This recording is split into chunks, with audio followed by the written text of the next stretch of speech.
ஓம். பிருகதாரண்ய உபநிஷத்தில் நாம் இப்பொழுது முதல் அத்தியாயத்தில் நுழைகிறோம். 3 அத்தியாயங்கள் உள்ளன, 3 காண்டங்கள் உள்ளன. ஒவ்வொரு காண்டத்திலும் 2 அத்தியாயங்கள். இன்னும் முதல் காண்டம் மது காண்டம். அதில் 2 அத்தியாயத்தில் முதல் அத்தியாயத்தை நாம் பார்க்க போகிறோம். இதற்கு சிறு முகவுரையை நாம் இங்கே வழங்க வேண்டியிருக்கிறது. மது காண்டம் என்கின்ற முதல் காண்டம் சிரவண பிரதானம் என்று சொல்லப்படுகிறது. எனவே இதற்கு உபதேச காண்டம் என்று ஒன்று பெயர். சிரவண பிரதானம் என்பதால் உபதேச காண்டம் என்று ஏன் சொல்ல வேண்டும்? மது காண்டம்னு சொன்னதே போதாதா? இன்னும் மது என்பதற்கு வேற ஒரு அர்த்தம் இருக்கிறது. இதிலே முக்கியமான இந்த ஜீவ பிரம்ம ஐக்கிய உபதேசம் வருவதனால இந்த அத்தியாயத்தை நாம் உபதேச காண்டம் என்றும் நாம் அழைக்கலாம். இந்த உண்மை தத்துவத்தை ஜீவாத்மா, ஒவ்வொரு தனி மனிதனுடைய ஆத்மாவும் தன்னில் இருப்பதாக அவன் நினைக்கின்ற பிரத்யேகாத்மாவும் இன்னொரு உடம்பில் இருக்கின்ற பிரத்யேகாத்மாவும் ஒரு பொருள்தான். அது பிரம்மம், அது கடவுள் என்பது உபதேசம். இந்த உபதேசத்தால் ஒருவன் என்ன கண்டுபிடிக்கிறான்? நான் என்ற சொல்லுக்கு உரிய பொருள் ஆத்மா. நான் இதை அறியாத வரைக்கும் நான் என்று இந்த உடலை தான் சொல்லிக் கொண்டிருந்தேன்.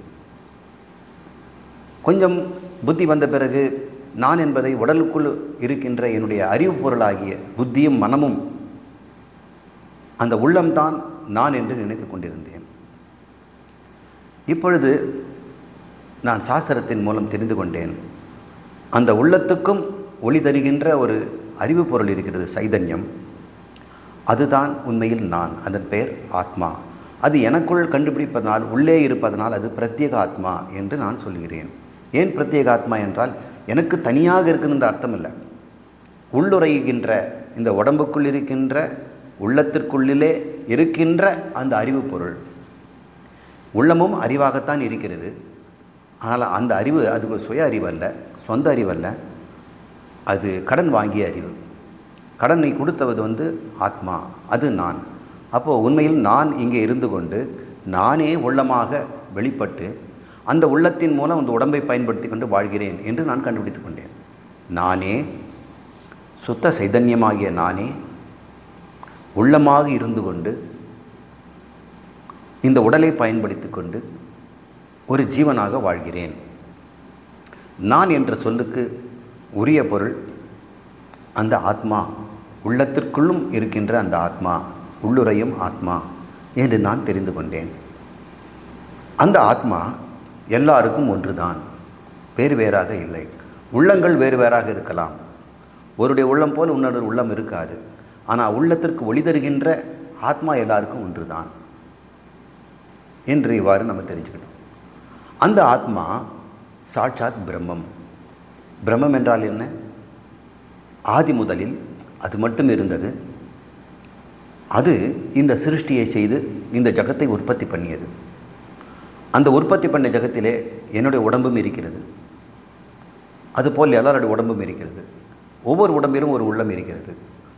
அனைத்து உள்ளங்களுக்கு பின்னாடி சைதன்யமாக இருந்து கொண்டு அந்த பிரம்மம் தான் இந்த ஜகத்தாக வெளிப்படுகிறது என்று தெரிந்து கொண்டோம்.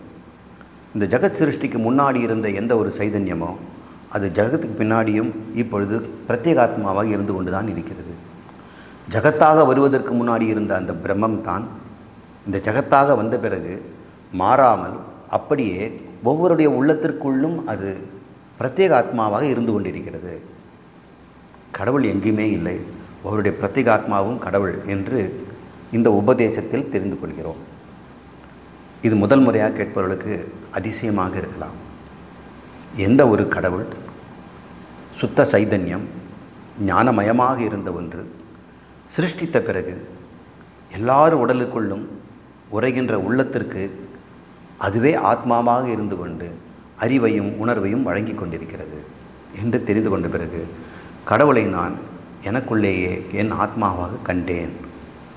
கடவுள் வேறு, நான் வேறல்ல, நானே கடவுள் என்று ஒருவன் அறிவதுதான் சிரவண பிரதானம். இதை குருவிடமிருந்து கேட்டு தெரிந்து கொள்கிறான்.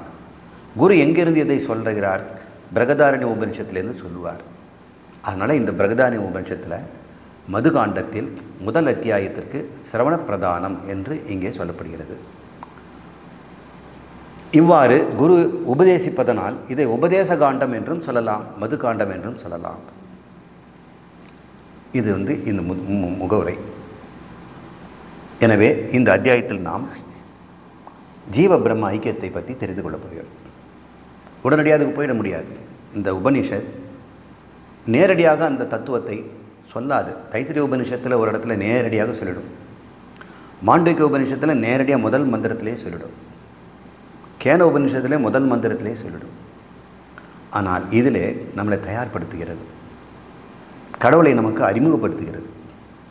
அந்த கடவுள் நீதான் என்று பின்னாடி சொல்வதற்கு முன்னாடி இப்பொழுது கடவுள் வேறு, கடவுள் எப்படி இருப்பார் என்று கேட்டுக்கொண்டு ஒரு மாணவன் வருகிறான் குருக்கிட்ட.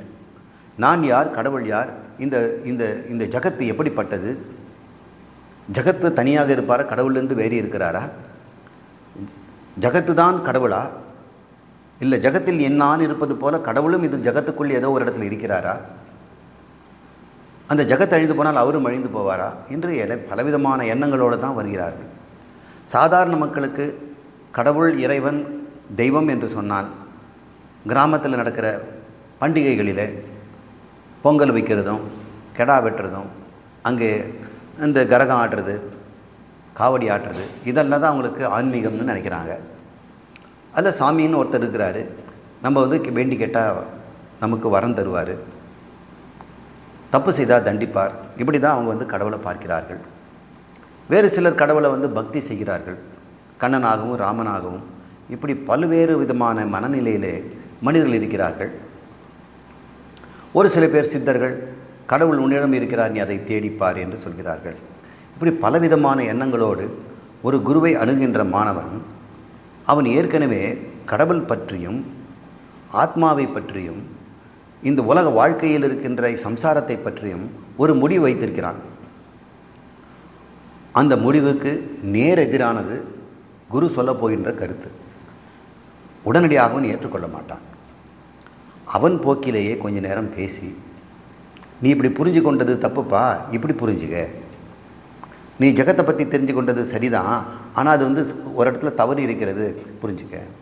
நீ ஆத்மா என்று நீ தெரிஞ்சு வச்சிருக்கிற, ஆத்மான்ற சப்தம்லாம் உனக்கு தெரியும், பெரிய பெரிய ஆத்மா சாந்தி அடைந்ததுன்னு நியூஸ் பேப்பர்லாம் போட்டு ஒரு மரணத்துக்கு தகவலை கொடுக்குறாங்க.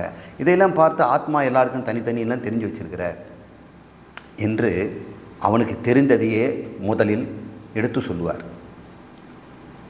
அவனுடைய வார்த்தைகளை என்னென்ன எப்படி புரிஞ்சுக்கிட்டாங்கிறத அவனுக்கே சொல்லித் தருவார். இந்த வார்த்தை இந்த பொருள், இந்த வார்த்தை இந்த பொருள். உள்ளம் என்பது என்ன தெரியுமா, அந்த உள்ளத்தில் மனம் இருக்கிறது, புத்தி இருக்கிறது, சித்தம் இருக்கிறது, அகங்காரம் இருக்கிறதுலாம் சொல்லித் தருவார். அப்புறம் சிருஷ்டி எப்படிப்பட்டதுன்னு சொல்வார், கடவுள் எப்படிப்பட்டவர்னு சொல்வார்.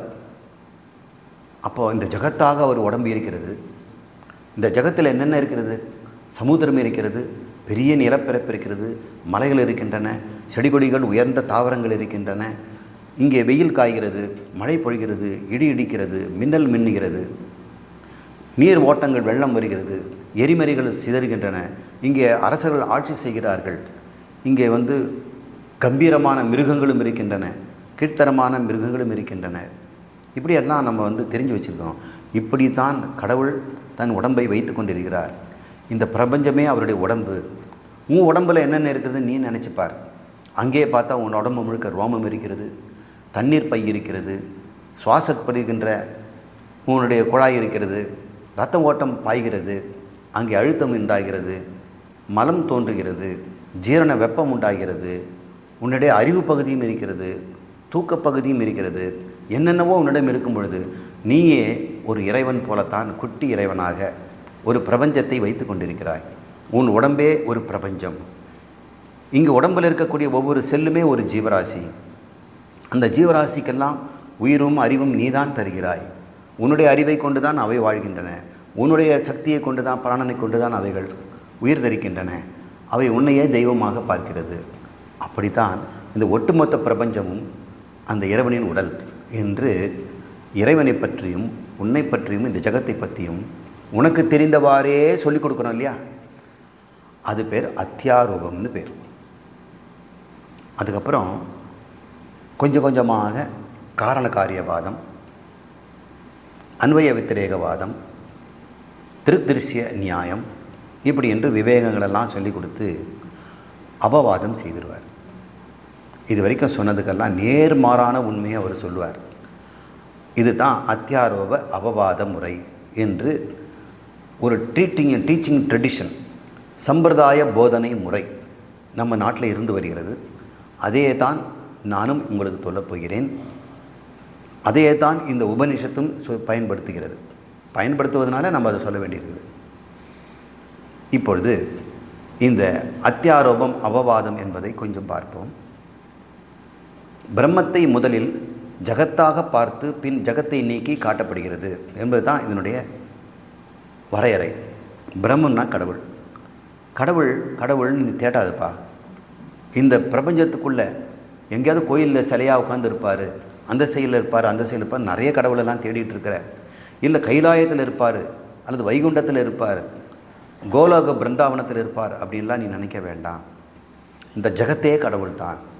இது உடம்பு முழுக்க அவர் நிரம்பி இருக்கிறார். இந்த ஜகத்தில் இருக்கக்கூடிய ஆகாயம், காற்று, வெளி, அக்னி, உன்னுடைய உடம்பு எல்லாவற்றிலும் அவர் நீக்கமர நிறைந்திருக்கிறார் என்று முதல்ல ஜகத்தை தான் பிரம்மமாக காட்டுவோம். அதுக்கப்புறம் இல்லை நீ பிரம்மத்தை ஜகத்தாக பார்த்துட்ருக்கிற அப்படின்னு சொல்லுவோம். பிறகு நீ ஜகத்தை இனிமேல் பிரம்மமாக பார். இது வரைக்கும் எப்படி பண்ணியிருக்கிற? கடவுளை நீ உலகமாக பார்த்து கொண்டிருந்தாய், கடவுள்னு தெரியாமலே. அந்த மரத்தை யானையாக பார்த்து கொண்டிருந்தாய். இப்போ என்ன பண்ணுவேன்? அந்த யானையை மரமாக பார்ப்பாய். இந்த யானை மரம் அப்படின்னு சொல்லுவேன். முதல்ல என்னக்கா அந்த மரம் யானை, அந்த மரம் கூட உனக்கு தெரியாது, மறைச்சிடுச்சு. யானை யானை யானைன்னு கத்திகிட்டு இருந்தேன். ஜகத்து ஜகத்து ஜகத்துன்னு கத்திகிட்டு இருந்தேன். இந்த உலகம் நாசம், உலகம் பொய், உலகம் என்னை துன்பம் செய்கிறதுன்னு சொல்லிட்டு இருந்தேன். இந்த யானை எனக்கு மிரட்டுதுன்னு சொல்லிட்டு இருந்தேன். அது வரைக்கும் அதை நான் பயத்தை நீக்குவதற்காக கொஞ்சம் கொஞ்சமாக அந்த யானையை தொட்டு காட்டி இதை பார் இதை பார் இதை பார் சொல்லும்பொழுது ஏன் இது அசைய மாட்டேங்குது, ஏன் இது வந்து கிளுன்னா ஒன்றும் செய்ய மாட்டேங்குது, கிட்ட போனால் நம்மளை முட்ட மாட்டேங்குது அப்படின்னும் பொழுது இது உண்மையில் என்ன அப்படின்னு பார்க்கும்போது உண்மையில் மரம்னு கண்டுபிடிப்பார். அதுபோல் இந்த ஜகத்தையே முதல்ல நமக்கு சுட்டி காட்டுவாங்க. இந்த ஜகத்தை சுட்டி காட்டு, இந்த ஜகத்தாக இருப்பது என்ன அப்படின்னு நீ பார்க்கும்பொழுது அதுதான் கடவுள்னு கண்டுபிடிப்பாங்க. இது பேர் அத்தியாரோப முறை. அதன் பிறகு என்ன ஆகும்? ஜகத் என்பதே இல்லைப்பா, அது இறைவனுடைய கற்பனை. அவர் கற்பனை பண்ணி வச்சிருக்கிறார். அப்போ அவருடைய கற்பனை நாம் வாழறோமா? இல்லை, நீ தான் அவர். உன்னுடைய கற்பனை அப்படின்னு பாரு. நீ கற்பனை பண்ணாதான் இந்த உலகம் இருக்கிறது. உன் கற்பனை நீ நிறுத்தி கொண்டால் இந்த உலகம் இல்லை. அப்படி என்ன கற்பனை நிறுத்திட்டுமா சார்? நிறுத்திப்பார், நீ தூங்கிடுவ. அப்படிங்களா? நான் தூங்கும்பொழுது கற்பனை நின்ற பிறகு நானும் இல்லை, இந்த உலகமும் இல்லை, இறைவனும் இல்லை அப்படின்னு அபவாதம் செய்து உன்னுடைய உண்மைத்தன்மையை காட்டுவது இந்த உபதேச முறை. முதலில் பிரம்மத்தை ஜகத்தாக பார்க்க வைப்பார்கள், பிறகு ஜகத்தையே பிரம்மமாக பார்க்க வைப்பார்கள். அவனே சொல்லுவான், ஜகத்தா சொல்கிறீங்க, இதெல்லாம் பிரம்மம்பா, நானும் பிரம்மம், நீயும் பிரம்மம், எல்லாம் இங்கே பிரம்மம். சிருஷ்டிக்கப்பட்ட பிரபஞ்சம் இரண்டு நிலையில் இருக்கலாம்.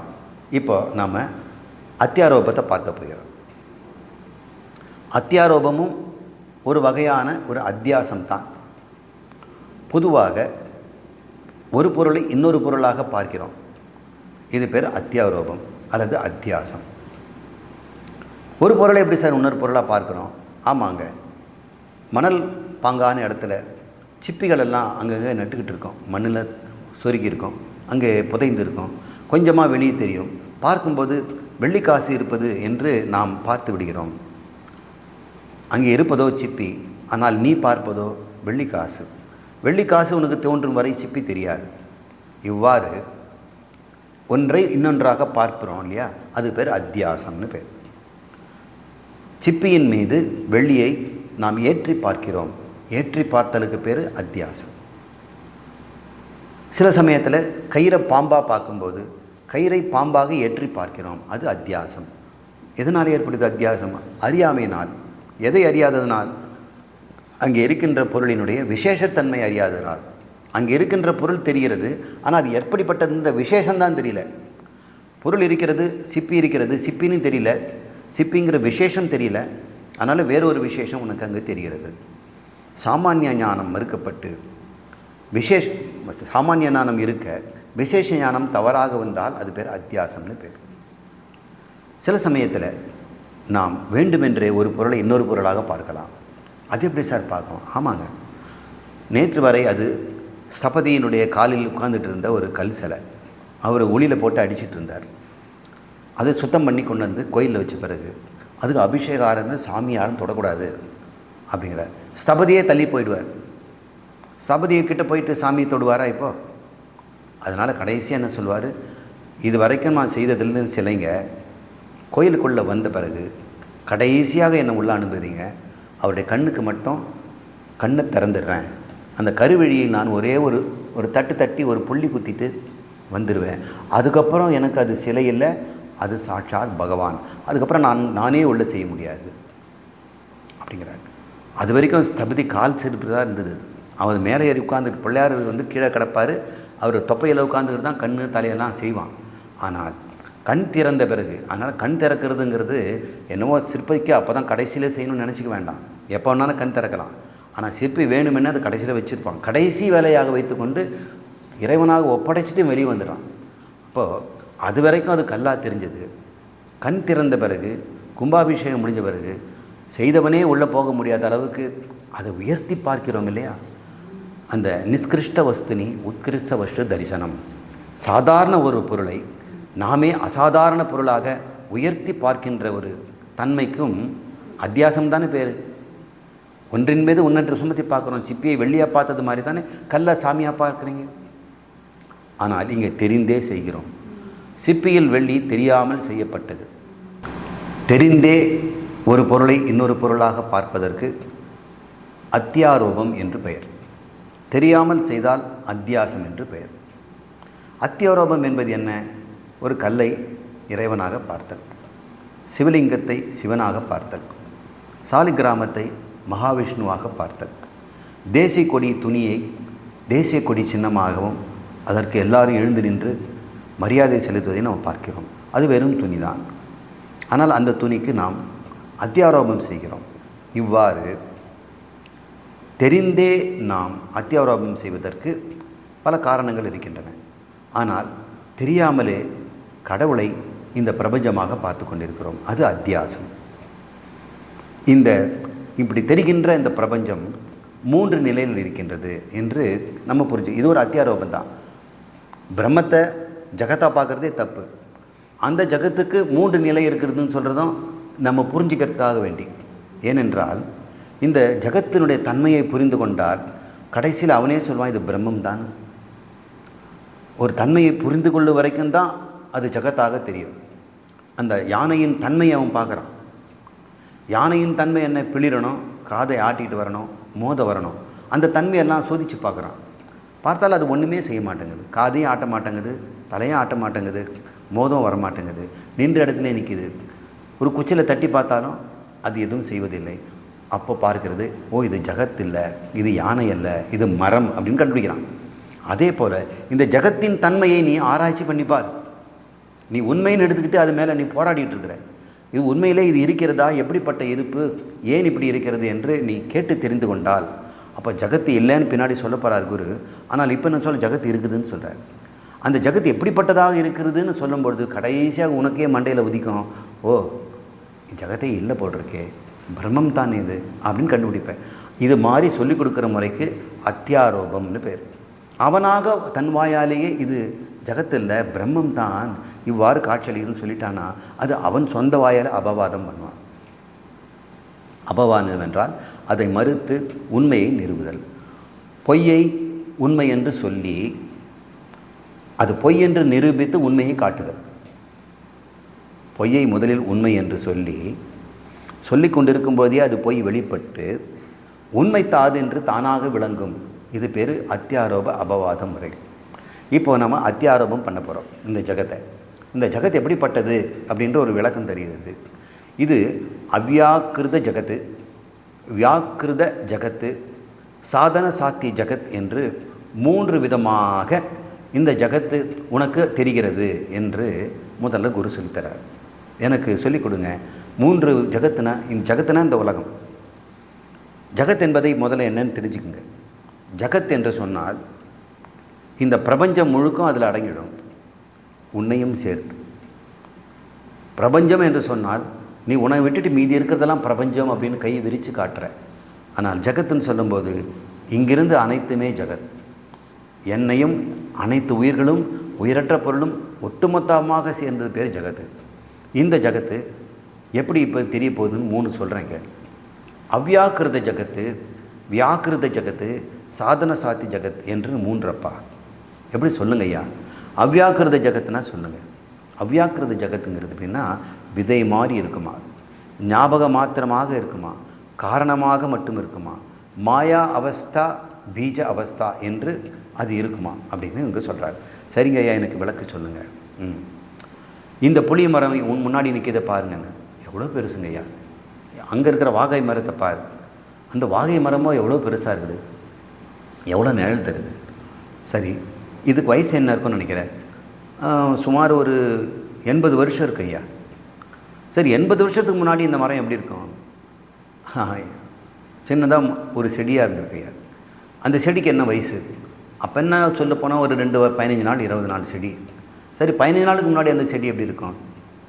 விதையாக இருந்திருக்கு ஐயா. அந்த விதை எவ்வளோ பெருசுங்க. வாகை மரத்தினுடைய விதை நாங்கள் அது கடுகு விட சின்னதாக இருக்கு ஐயா. இப்போ அந்த வாகை மரம் உங்களுக்கு இவ்வளோ பெரிய நேரத்து ஒரு ஒரு ஒரு கால்பந்து மைதானத்தையே நிரப்பியிருக்க அளவுக்கு பெருசாக இருக்குது. இங்கே ஒரு 1000 பேர் படுத்து உறங்கலாம் போல இருக்குது. ஆனால் அது ஆரம்பத்தில் கடுகை விட சிறுசாக இருந்ததுன்னு சொல்கிறீங்களே, இந்த மரம் அந்த கடுகில் இருந்ததா அப்படிங்க?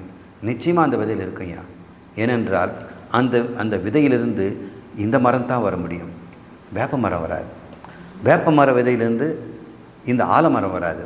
அப்போ ஒவ்வொரு விதையிலும் அந்தந்த மரம் மறைந்திருக்கிறது அப்படின்னு சொல்ல, மரம் மறைந்திருந்து சொல்லக்கூடாது, அந்தந்த விதையில் அந்தந்த மரம் மறைந்திருக்கிறது என்று சொல்லணும்.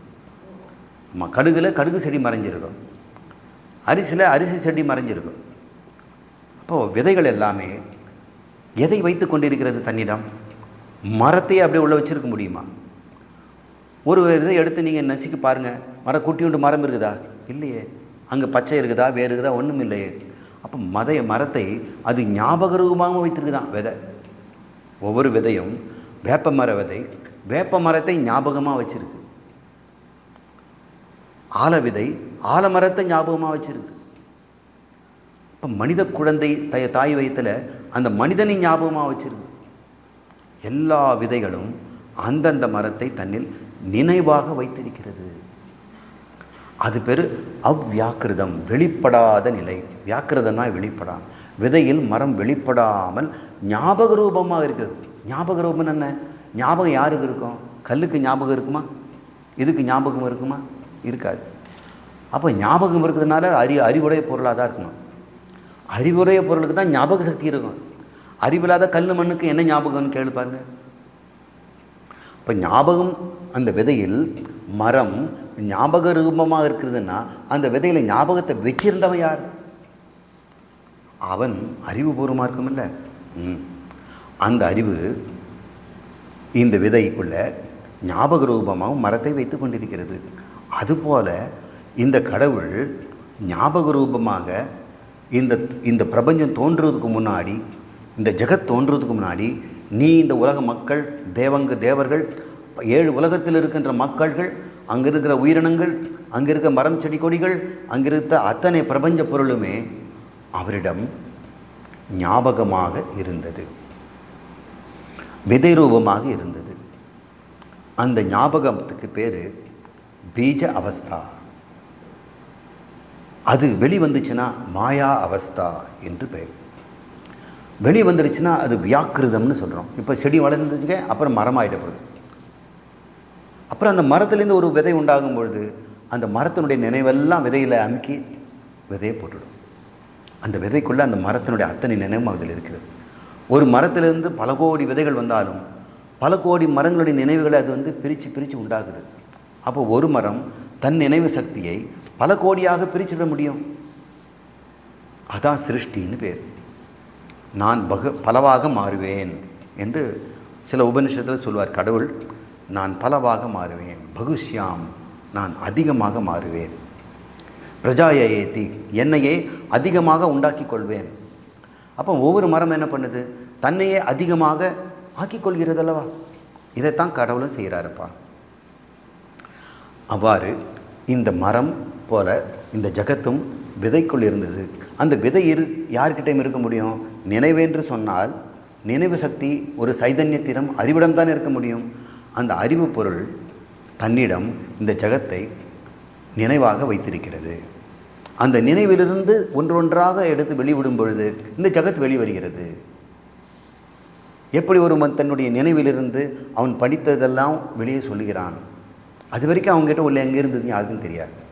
ஒரு பாட்டு பாடுங்கன்னு சொன்னால் அந்த பாட்டை அவன் எடுத்து சொல்லும் பொழுது வரிசையாக 5 நிமிஷம் பாடும் பொழுது முதல் நிமிஷத்தில் என்ன வரணும், 2வது வினாடியில் என்ன வரணும், கடைசியில் என்ன முடிக்கணுங்கிறது வரிசை கிரமமாக வெளிப்படுத்துகிற மாதிரி இந்த ஜகத்தும் அவருடைய வரிசை கிரமமாக ஆகாயம் முதலில், வாயு அடுத்து, அக்னி அடுத்து, நீர், அப்புறம் நிலம், இவைகளெல்லாம் பஞ்சீகரணமாகி அவளோடு ஒன்றோடு ஒன்று கூடி தூள ஆகாயம், தூள வாயு எல்லாம் தோன்றி, தாவரங்கள் தோன்றி, மனிதர்கள் தோன்றி, உடம்புகளெல்லாம் தெரிந்த பிறகு அதுக்கப்புறம் அவருடைய சைதன்யத்தில் தான் நினைவு இருந்தது.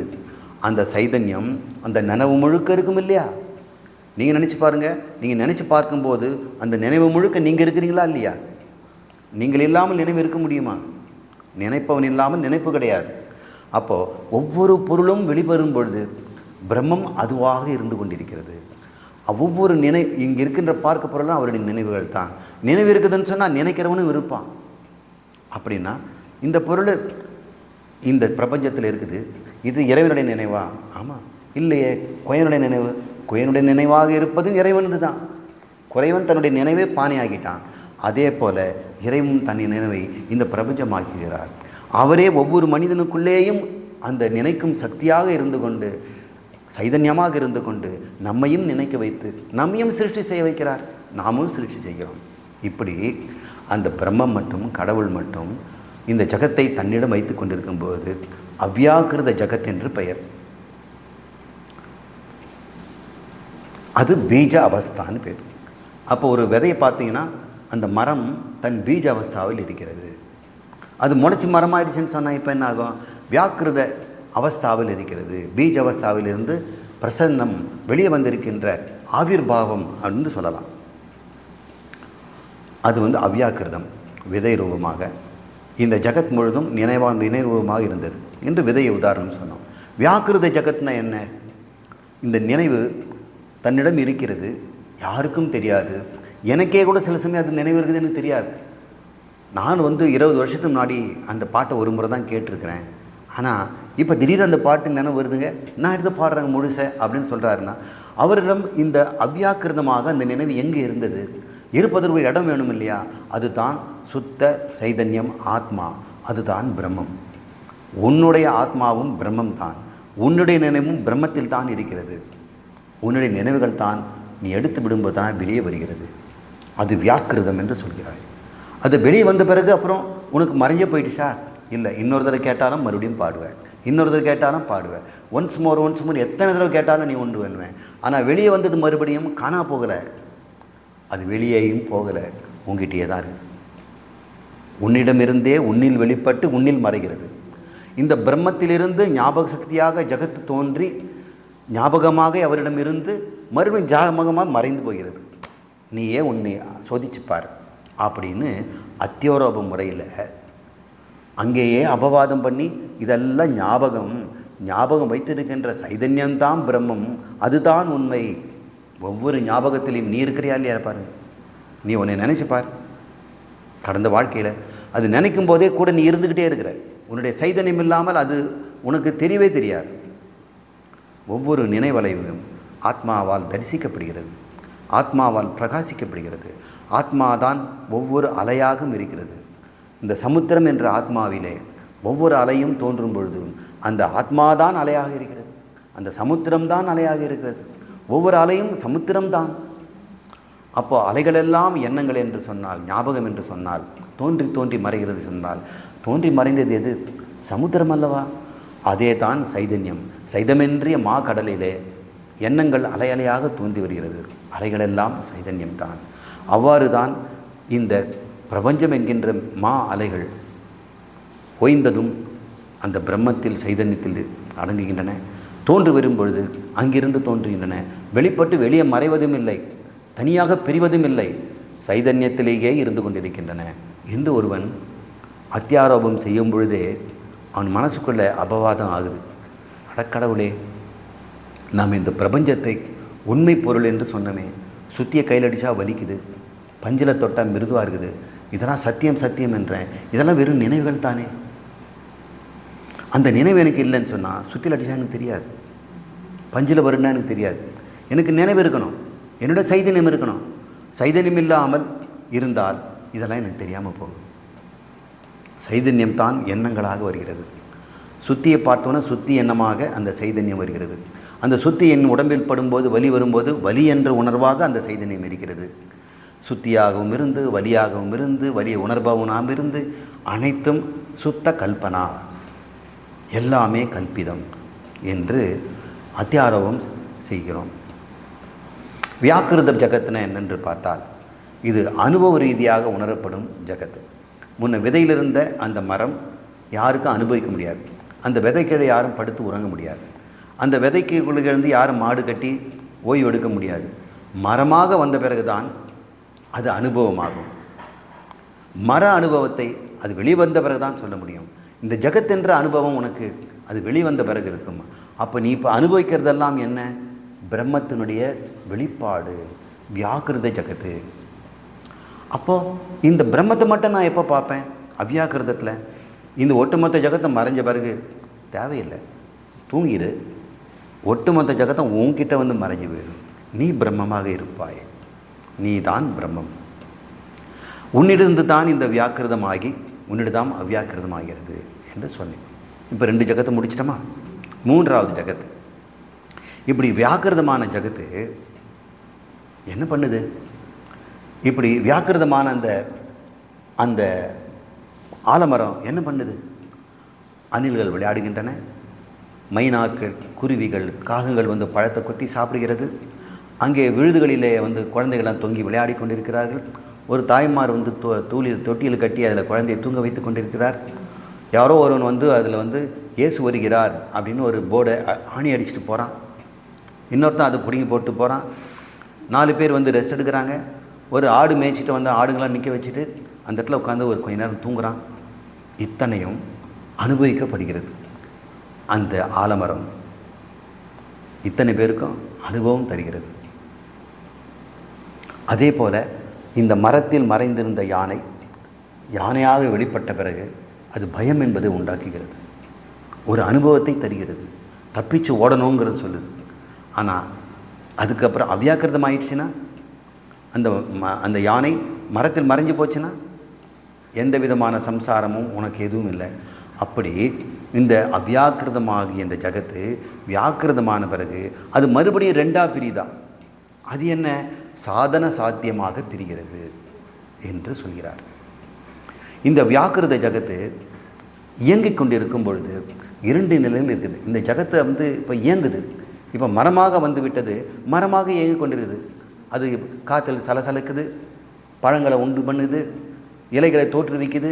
இப்படிலாம் இயங்கிக் கொண்டு தான் இருக்கிறது. புதுசாக விழுதுகள் வந்தது, எல்லாம் பண்ணுது.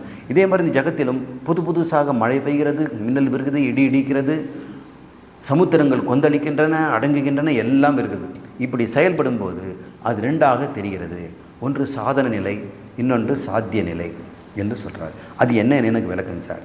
சாதனம் சாத்தியம்ங்கிறது ரொம்ப சாதாரண விஷயம், உனக்கே தெரியும் தான். இப்போ பாருங்கள், நீர் உங்களுக்கு தரேன், தண்ணி வந்து கால்வாயில் ஓடுது. உங்களுக்கு 2 ஏக்கர் நிலம் இருக்கிறது.